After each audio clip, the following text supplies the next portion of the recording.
welcome to our open office hour DDX updates for reporting year 2025, which will begin in January.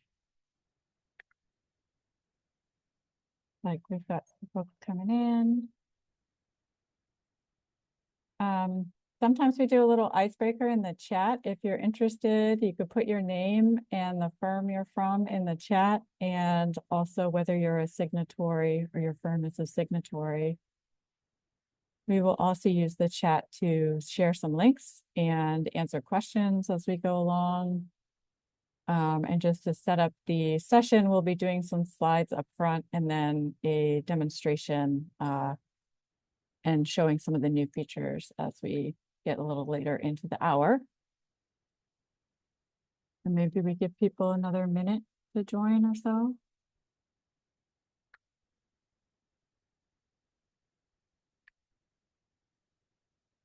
And people will also be able to raise hands and unmute and ask us questions as well. This is pretty informal, more of a meeting, less of a webinar.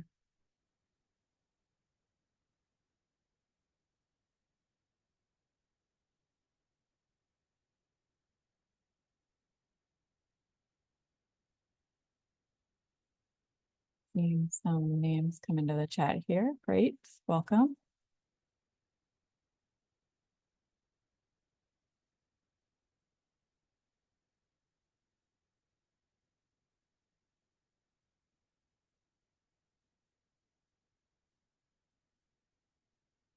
Right, why don't we get started with some introductions? If you want to go to the next slide.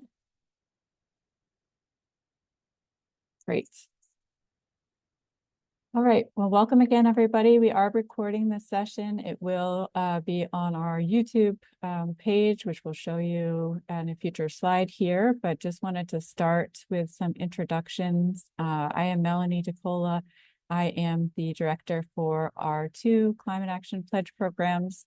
So that is the 2030 commitment and the materials pledge. And I've been at AIA for about 6 years now in this role, particularly for a little over a year now. And wanted to introduce some folks here on the call who are going to be helping answer questions. So Andrew, why don't you introduce yourself? Hi, everyone. I'm Andrew Hassan. I'm a manager on the Climate Action Pledge Programs team. I just joined AIA a month ago, November 12th, so near my 1-month anniversary. So we'll be supporting Melanie on both 2030 and Materials Pledge programs. Nice to meet you all, and looking forward to answering any of your questions today. Daniel, you want to go? Sure. Hi, everybody. Dan Overby with Browning Day in Indianapolis, signatory, and pleasure of serving here with my colleagues as the 2030 Working Group co-chair. And on that, also, I've been involved with the Communications and Educations Subcommittee. And Jacob, I can throw to you. Hi, I'm Jacob Werner. I'm a principal with Ellensweig Architects and Planners in Boston. I'm also on the 2030 Working Group, incoming 2026 co-chair with Dan. And my focus is on the DDX specifically. Melanie, back to you. I don't know who else you'd like to introduce.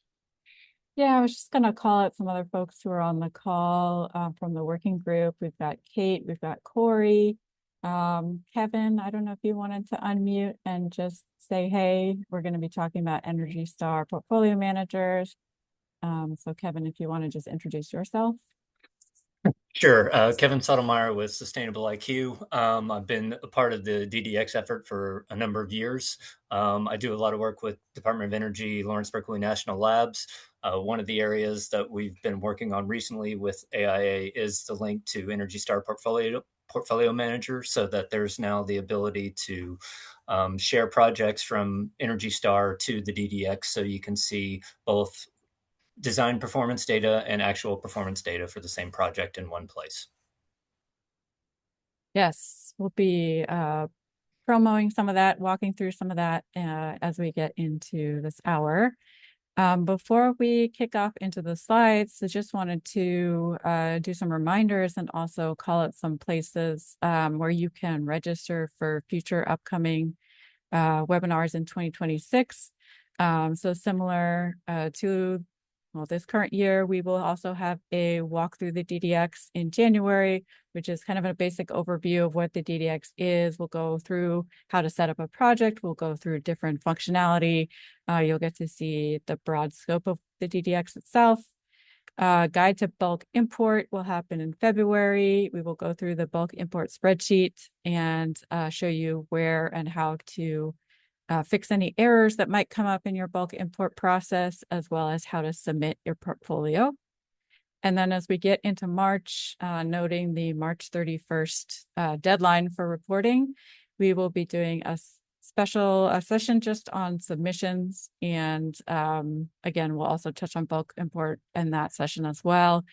And then last minute questions will be just kind of an open session where we'll have working group members and staff come bring your questions, and we will help you troubleshoot reporting or whatever needs to happen at the end of March. And then just a note for those folks who are double signatories, we love to see that for both pledges. Our reporting period for materials pledge will open in February, and it is still in the open water platform the same way we did it this year.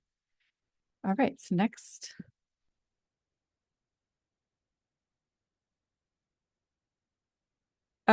So great. This is just our overview page. If you access the QR code, it'll take you to our 2030 commitment overview, and you'll be able to then go into the report and see resources. And just calling out, we like to feature our COAT Top 10 winners and tell stories about how actual projects are helping to meet the 2030 commitment. So on the left here is just a recent COAT winner. Next slide. All right, so signatory growth. This is familiar to you if you have downloaded the By the Numbers report. This is also within that report. And actually, we are a little ahead of this number. So this was 1424. I think we're at 1477 now. So we continue to grow our signatories, and we are hoping to continue to grow our reporting signatories as part of the reason why we do these sessions. Noting there's a little bit of a drop off for RY24. We're going to be redoubling our outreach efforts for RY25. So you will be getting emails. If you're a signatory, you'll be getting emails from Andrew. You'll be getting emails straight from the DDX. You'll be getting emails from the community hub if you're a member. So we really thank you to those of you who are returning reporters, and we're hoping to convert some more signatories to become reporters as well. Next slide. So a overview of where we were at the end of this current year's reporting season, which is 2024 data. We had the highest number of gross square footage ever.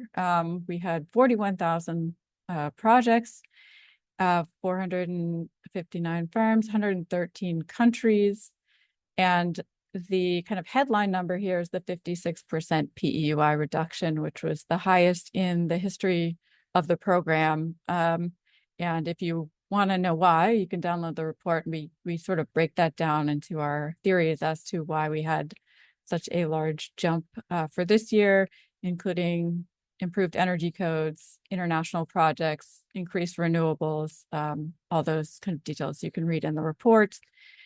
Also wanted to call out that our net zero energy projects, this number 630 keeps going up. That's great to see, as well as our projects with renewable inclusion and the projects with embodied carbon. And we will be getting into more details in how embodied carbon is being tracked in the DDX shortly.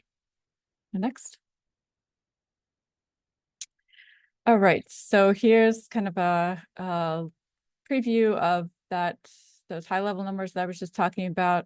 So we did have more gross square footage this year than we've had in the past, although it wavers a little bit year over year, which is interesting to see.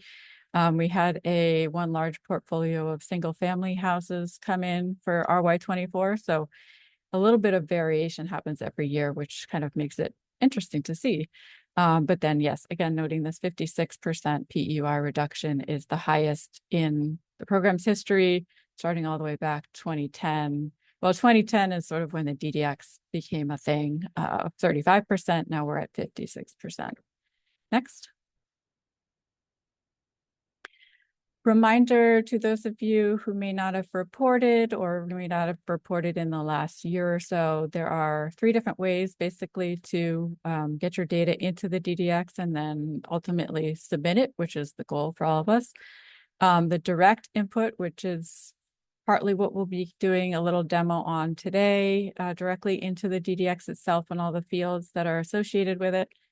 The bulk data upload, which is an Excel spreadsheet, which you then upload, which is how a lot of our large firms do their reporting.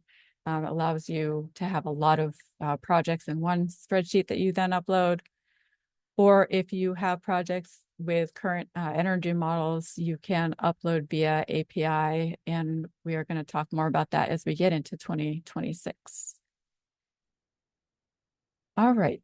So the reason we're all here is to talk about updates for RY25, which again begins in January. Calling out the DDX help pages here, and I will also show you a little bit of a preview of those pages as well. The best rule of thumb is if you have a question, there's probably a page for it in the DDX help pages. It's very comprehensive. There's carrots where you can drop down into certain sections. You can do a search, a query. You can find energy codes in there. And as well, we also have the code top 10. If you're using DDX for that side, that's a brand new feature. There's some FAQs in there as well. And I'll show you a few key pages as we get a little further. Next. All right. Into the substantive changes for RY25. We only added actually one new energy code for next year, and that's called out here, the Washington Energy Code 2018, which results in a 52% saving from baseline. There is a table on the help pages where you can look up different energy codes and get these percentage equivalencies. And then I just added a note in, we collaborate with NIBS to get this 52% or any percent reduction number. And when we had reached out to them, they were not quite ready to give us numbers because Canada didn't have some modeling was one of the reasons. So we will continue to update energy codes as we go. So just note that. Next.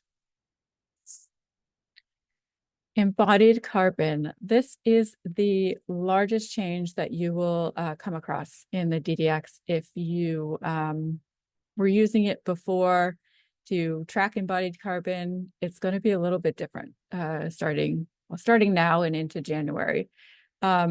We had rolled out an embodied carbon only project journey to incorporate some of this embodied carbon modeling in more detail. We are actually now sunsetting that and rolling it back into the whole building journey. So if you have an embodied carbon only project, you'll still be able to go in and see the data. You just won't be able to add new data. And we would ask you to come back and recreate that in the whole building the whole building user journey, and I'll show you a little bit more detail about that. We had always intended to do this. It's just we ran out of a little bit of time last year and decided to keep the embodied carbon only as a separate thing so we could have separate data. This year, we're reintegrating it back in. So on the left here, just noting there are certain fields that are going to be required. Embodied carbon reporting itself is not required for 2030 reporting. So just as some of the other fields are drop downs, if you do not have data, you'll click the no button and this will close up. You can still report your data, but if you do have data, click yes, we'd love to see it. And on the next slide, give you a little preview of what has changed. If you've done embodied carbon reporting before, it was a little bit like the square footage setup where you could click the plus sign, you could put in your stages that way.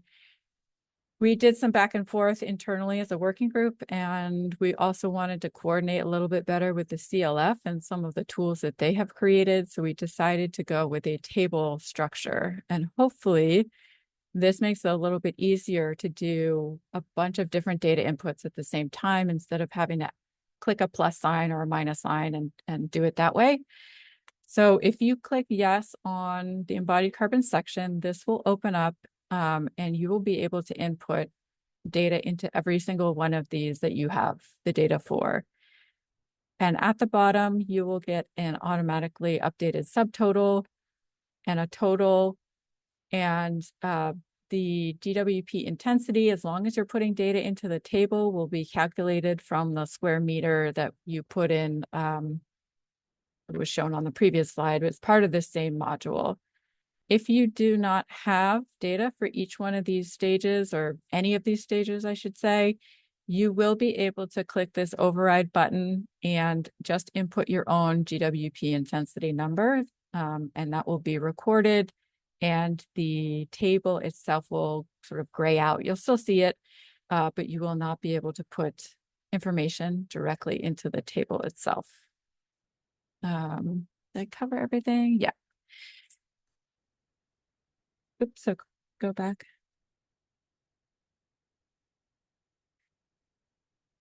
Yep, there we go. Embodied carbon. So these are all part of the same section. I'll show you that when we get to the demonstration. This is just the bottom. We added a new question for reduction strategies to try to capture some of these stories and strategies that people are implementing on their in their design data when they're planning projects, to try to understand how we can help inform and share strategies around reducing embodied carbon. And then for the biogenic carbon, this question has been here for the past few years. You toggle no or yes, and we just rewrote the way the question is written to match with the ECHO schema and be a little bit more aligned with that effort. Next. All right, Energy Star integration. I will also demo this, and I'll have Kevin sort of jump in when we get into that part as well. But just to note that this is a brand new feature of the DDX. It's something that's been planned for a while. It is now live in the public version of the DDX, so public facing. So if you have a project with an ESPM ID already, you can connect your project via ESPM API connection on the back end.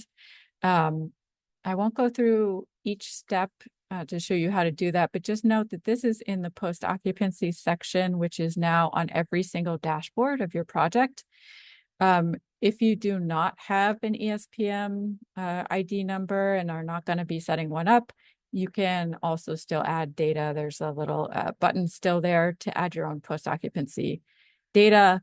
On the left here, this image is showing what it looks like before you've connected a project. There's a little plus sign and add ESPM link, and that will have a pop-up. And then after you've made that link, you will get a preview, or not a preview, but you'll get a readout of the data that you've connected, and it'll show that it's connected via the little check marks.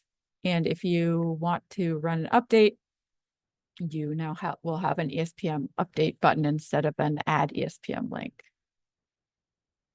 Next. So this is what the little pop-up looks like once you hit the add button. You can bring in multiple years of a project, and it'll give you a preview. But noting you cannot then override the data that is coming from ESPM unless you completely break that link. If you want to update the data that's coming in, you'll have to go to your Energy Star account and update it there, and then hit the update button, and it'll bring in your new data. We just didn't want it to get messy, trying to override data that's coming from a different platform. And as I mentioned, to connect your account, you first have to connect your ESPM account with the AIA account. You then have to share projects to the AIA ESPM accounts. Once you do that, and then we have to manually go in and accept those projects. Not a big deal. It's just an extra step. And once we do that, you'll get a confirmation and you'll be able to make the connection in the DDX itself. And I will show you the help page where you can get the steps. Next. Okay, COAT top 10. I'm not going to go into detail here. There's a whole help page, multiple help pages on the COAT side of things. Just to note that the DDX now looks different. There are COAT buttons throughout, and I'll show you that. There is also a new 2030 commitment only tab. So if you're interested in just seeing your 2030 commitment projects, you can use that tab, and I'll show you what that looks like.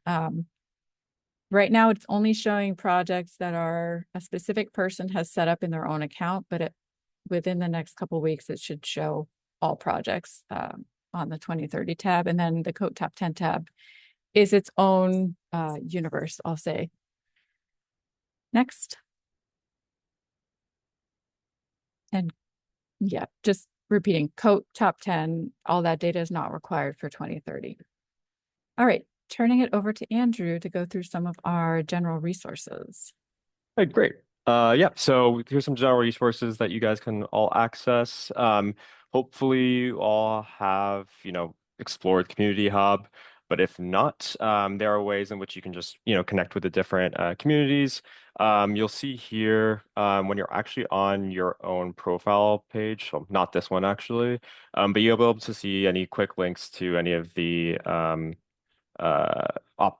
communities that are available. And all you really need to do is to be added to the AIA 2030 peer-to-peer network is check it and then click save and you're automatically added. It's a great space for posting any discussions, engaging with your peers, and then also we'll make any regular posts and provide any save any documents in the library. So I can provide the link in the chat once I exit out of this presentation. But yeah, it's a great resource for y'all to have if you haven't joined yet. And feel free to explore all the other communities that are available on Community Hub. As Melanie mentioned earlier, this recording will be uploaded to our AI Pledge Program YouTube page. You could also, if you're just curious about any of the presentations that are coming up and just kind of want a sneak peek or get ahead of some of your reporting, you can take a look at any of our prior open office hour recordings. They're all available there for you. As we mentioned earlier, the by the numbers report, we provided you here with a QR code. Oops. Okay, my computer is fidgety today. You access the newest report through the QR code. I can also provide the link in the chat after I exit out of the presentation. But yeah, feel free to explore it. And if you have any questions regarding the report, please feel free to shoot any of your questions via our 2030 email. Oh, great. Yeah, and we also obviously had our by the numbers deep dive webinar a few weeks ago. So if you can absolutely, you can access it via AIAU. And yeah, you provided a really great deep dive. Daniel, Aaron, Jesse provided a really great deep dive on both reports, the AI 2030 by the numbers report for reporting year 24, and then also the architecture 2030's 2030 beyond the numbers reporting year 24, and then just kind of provided some areas in which there are some key progress being made and areas in which we need improvement. So yeah, feel free to check it out. You can use the search feature in AIU to find this specific webinar.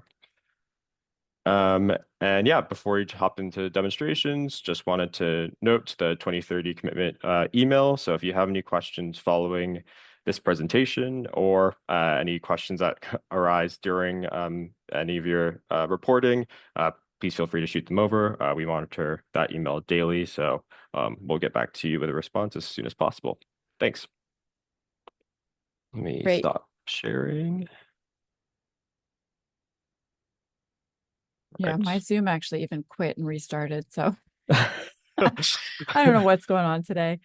So just noting a few things. So Andrew will be the one monitoring the inboxes. I know a lot of you worked with Ina in the past. So Andrew will now be taking over those duties, and please do email us if you have specific questions or something looks funky in the DDX. We definitely want to hear that and help you. So I am going to share my screen, and I will show you a few things, and then we'll have plenty of time for questions as well.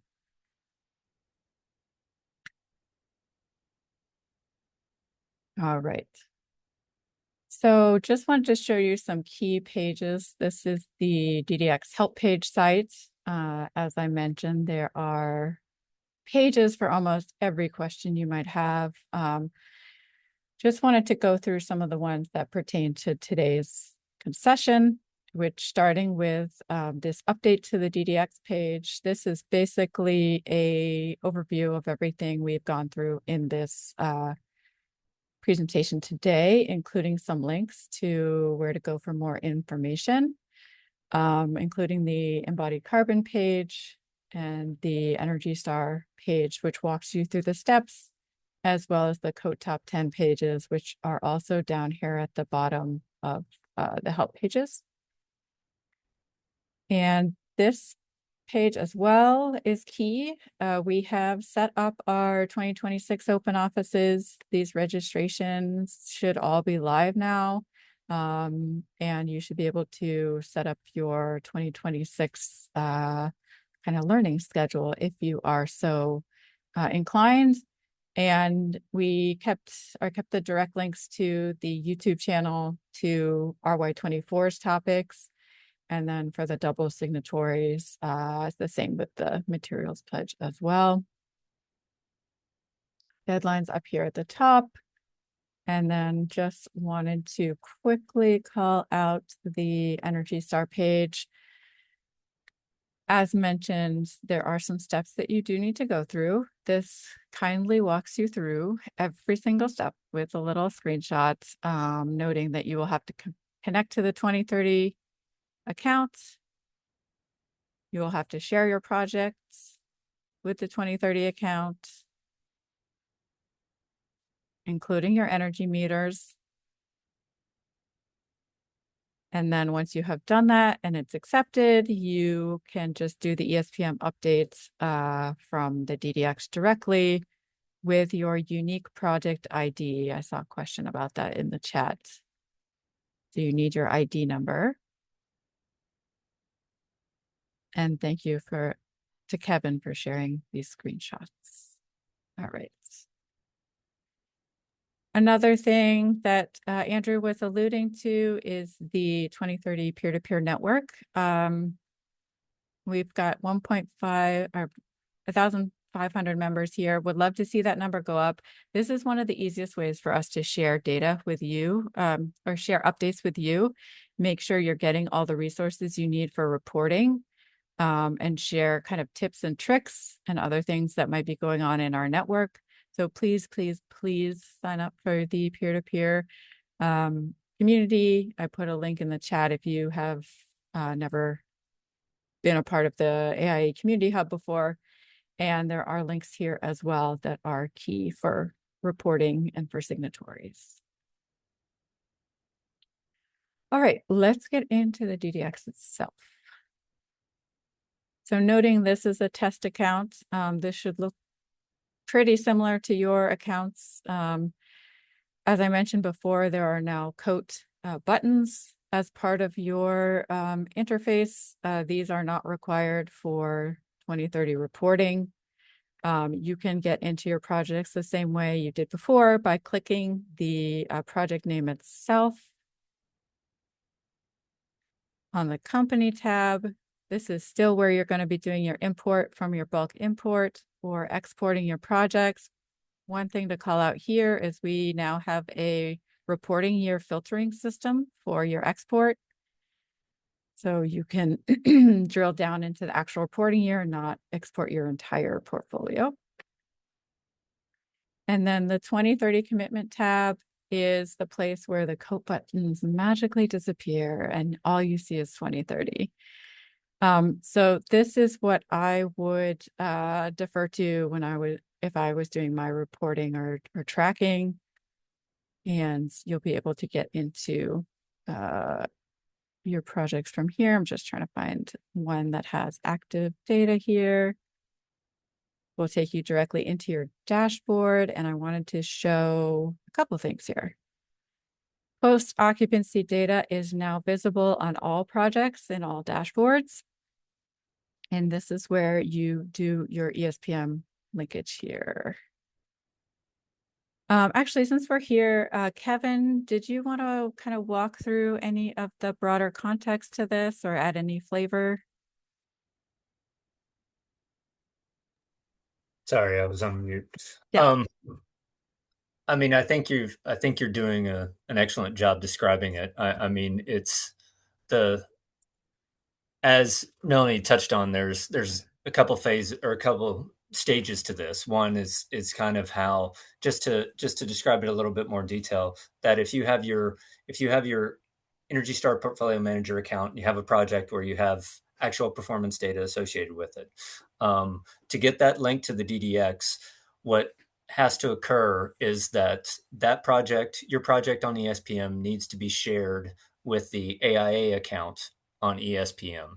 That becomes kind of the hub where all the data is shared with the DDX.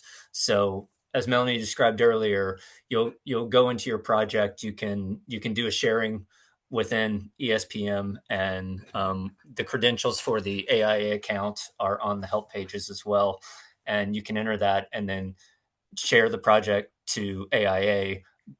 As Melanie said, you'll get a notification back when they've accepted that.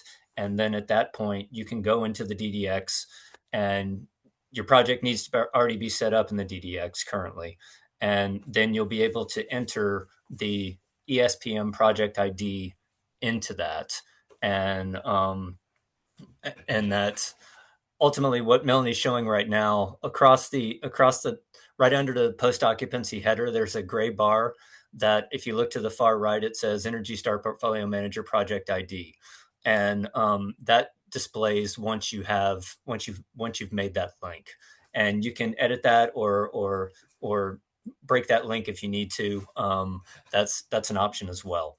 But then once you get to this where you can update it, when you select review data, you can select the years that it's associated with, and it should show you a whole set of fields that give you different values for the fuel sources and the breakdown of data that you'll be inputting.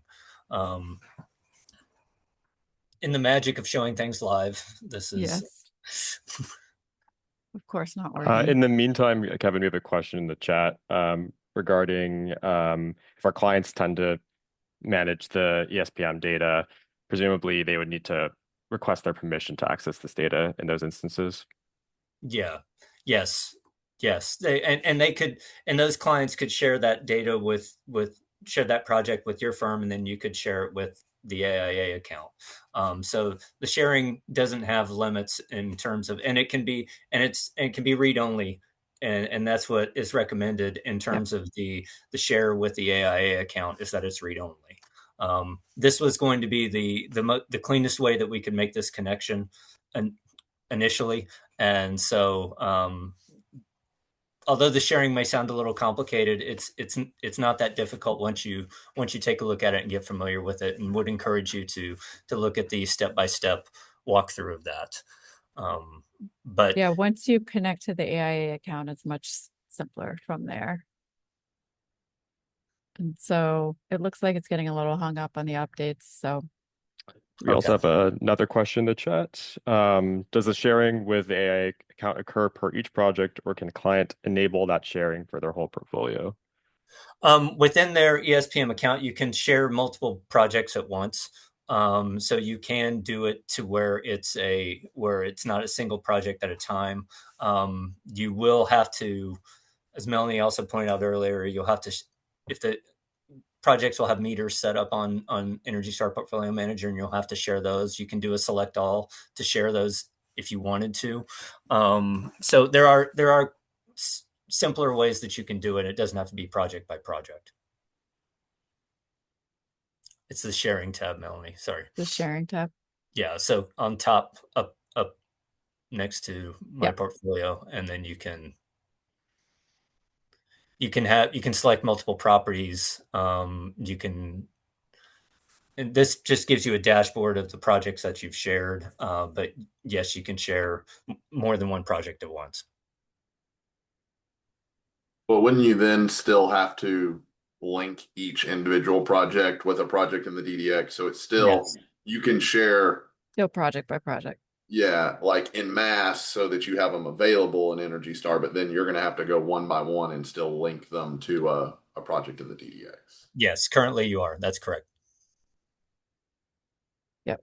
So this is just where we'll get a notification here when somebody's requested to connect. So just noting, this is our testing site. This is our staging testing site. So it looks a little bit different, but that's where the Energy Star projects were set up. So we're connected. So that's what I'm showing.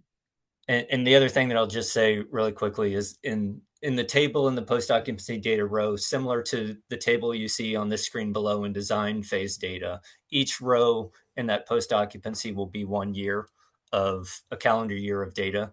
And if that data is updated within ESPM, within Portfolio Manager, then when you hit the update, select that year, it will override the data that's in there currently. So it doesn't maintain every version of it. It keeps the most recent. That's the current setup.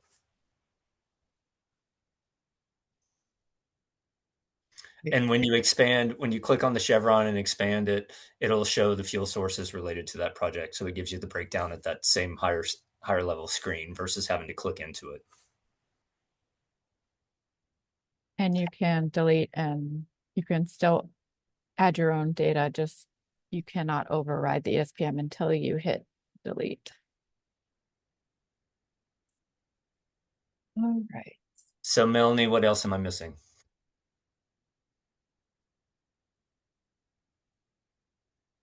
That might be it.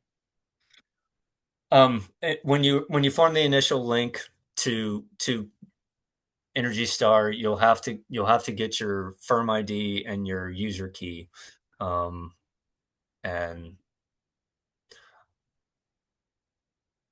actually disregard that. Disregard what I just said there. All right. Any other questions on ESPM before we go to embodied carbon? Nothing in the chat.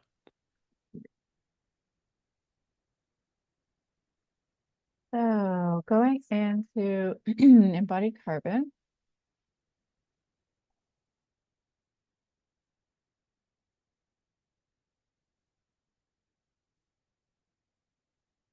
You can do a project with a lot of data in here already. Okay.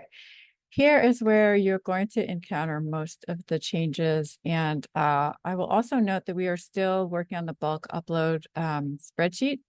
The embodied carbon section of the bulk import spreadsheet is the only section that's going to change for next year. So we just are making some final tweaks. We're going to test it, make sure it's working, and then the bulk import will be ready to go. And it is going to reflect the updates that we've been made for this year. There's also a link here to the help pages for the embodied carbon. So please check that out if you have questions. Noting here, you will have to enter a project area in square meters. So meters, not feet, which is a little confusing, but we're staying with the kind of LCA convention of using meters. This meter that you input here can take unconditioned space into account. Generally, the DDX is for conditioned space.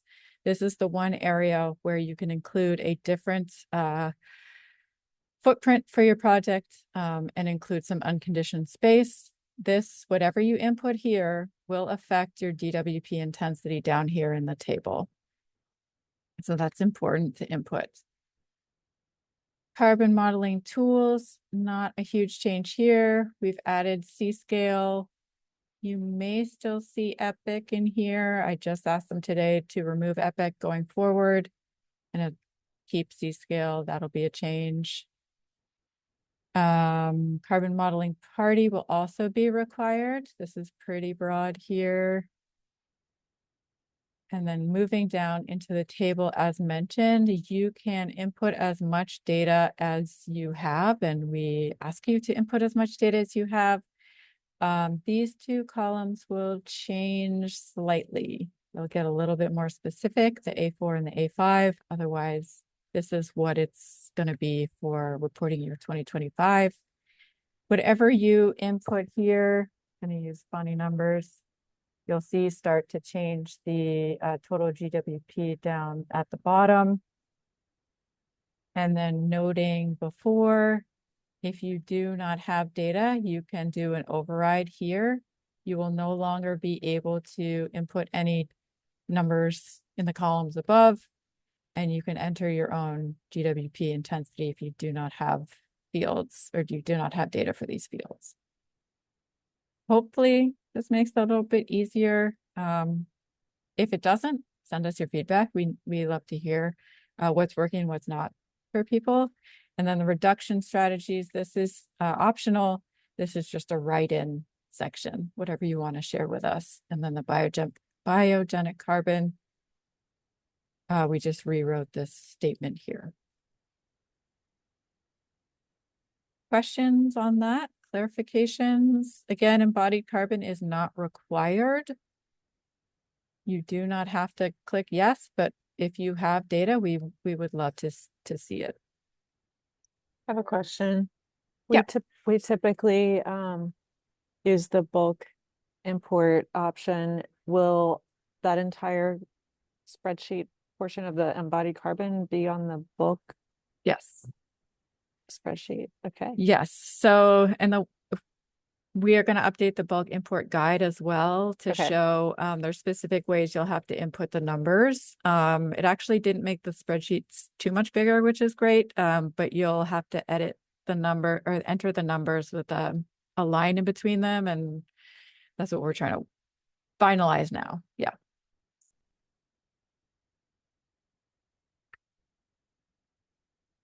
The chat here, and also feel free to raise your hand as well, and we'll call on you, or you can unmute. It was just a question about would it be easier just to have a square footage option and then have that convert automatically to meters squared? We could take note of that and include that as a potential feature in the future. We sort of did that before. We had a conversion in the back. If it's really it becomes an issue, we can go back to doing that. We just thought that if people were familiar with LCA, they'd be familiar enough with the square meterage of their projects, but we can track that if it starts to become a problem. You can also do your whole project in Imperial. Yeah. The intent though was for it not to have to exactly match the other number. It's not just right. It doesn't have to. Yeah, because the idea is that LCA numbers tend to be larger areas that's gross square feet because it includes the envelope and the structure. If there's structured parking that maybe is not part of the energy model square footage and all of that. So we wanted to make sure that everybody had the ability to reflect the right data correctly.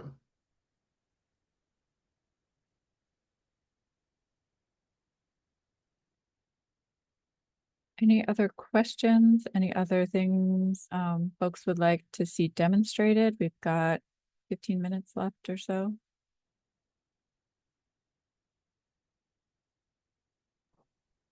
I have a question about the API.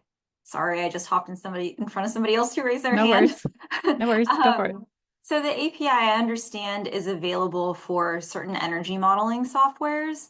Am I from more exploring the ability to kind of pull in information into the DDX from other sources using a custom connector? Do we know if the API would allow us to do that from a custom connector, not one of the energy modeling softwares already established? So great question. Yeah, this is something we're working on in calendar year 2026, is thinking about how to enable firms that have some of these software programs and potentially enabling that and making it easier for firms to hopefully bypass the bulk up import spreadsheet and just connect via API. Great, thank you. Yeah, more to come on that. We'll be doing some testing and yeah. Aaron? Did he disappear?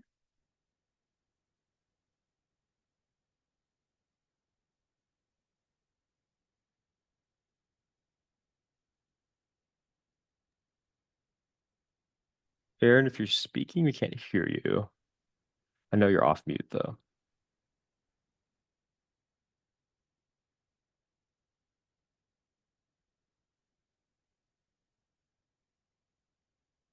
Good. Can you hear me now? Yes.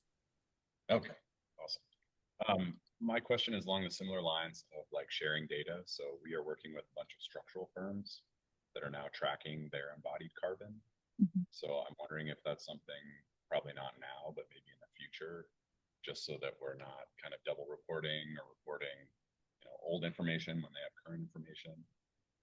Just kind of looking ahead to this hyper collaborative future that we're building for ourselves. Yes. So are they reporting to SE 2050? That is my understanding. Okay. Yes, I mean, broad scopes wish list would love to connect SE 2050, MEP 2040 data and 2030 data. We have talked about that at length in our in our working group meetings. If we can build out some API connections, I think, and Corey, maybe you can talk about this on the MEP side. I think the challenge is different software platforms connecting to each other, just finding a common language. Yeah, I mean, from an MEP perspective, there's not really a lot of software doing it, right now. So, I mean, I think we're just happy to have the line to be able to have a place to report it in the embodied carbon uh, section. But I would think, in the future, certainly. Great, thank you.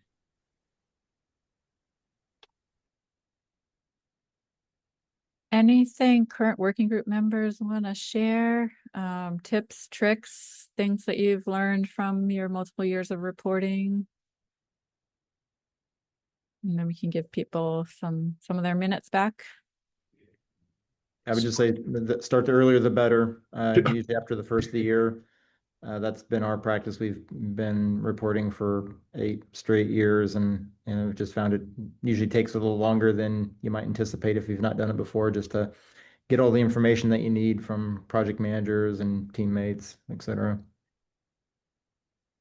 Yeah, and for new folks, start small, do 1, 2, 3 projects, get familiar, and then scale up. Yeah, and for new folks, focus on the core reporting metrics. There are lots of optional fields. Don't feel overwhelmed that you absolutely have to do that. The goal is that over time, the DDX is a place where you can track progress of your work, but you don't have to start by drinking from the fire hose.